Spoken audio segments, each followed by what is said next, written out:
patrie.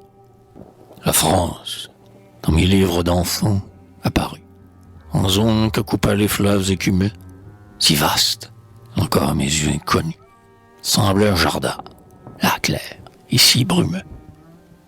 La mer, sur plusieurs bords, en faisait des rivages, et ce mince trait bleu, rien que figuratif, que de départ, d'adieu de vagues naufrages, n'a-t-il pas simulé pour mon esprit naïf?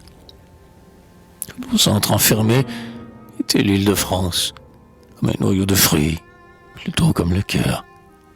Tout ce grand pays, ignorant de l'offense, où Clotilde régnait près de Clovis vainqueur.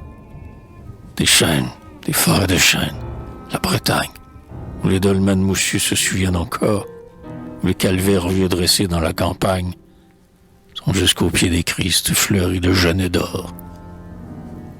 Sous les roses pommiers, la verte Normandie, de l'arche de Noé gardait tous les troupeaux et élevait sa falaise en rempart qui défie, bien plus l'envahisseur que la force des eaux.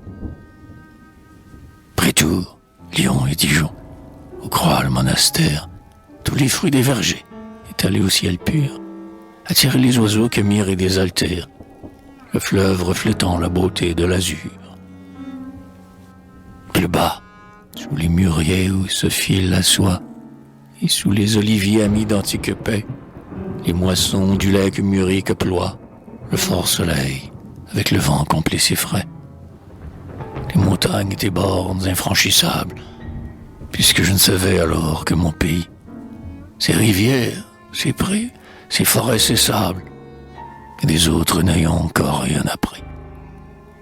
Rien ne m'influençait pour n'aimer que toi seul, ô France dont j'étais une chétive enfant, me serrant tendrement contre l'antique aïeul, les mains pleines des fleurs de son sol triomphant, les yeux pleins du mirage ardent de sa lumière, variés au feuillage, au souffle, aux saisons, à la longueur des jours que mesure la terre, à l'infini plongeant des vastes horizons.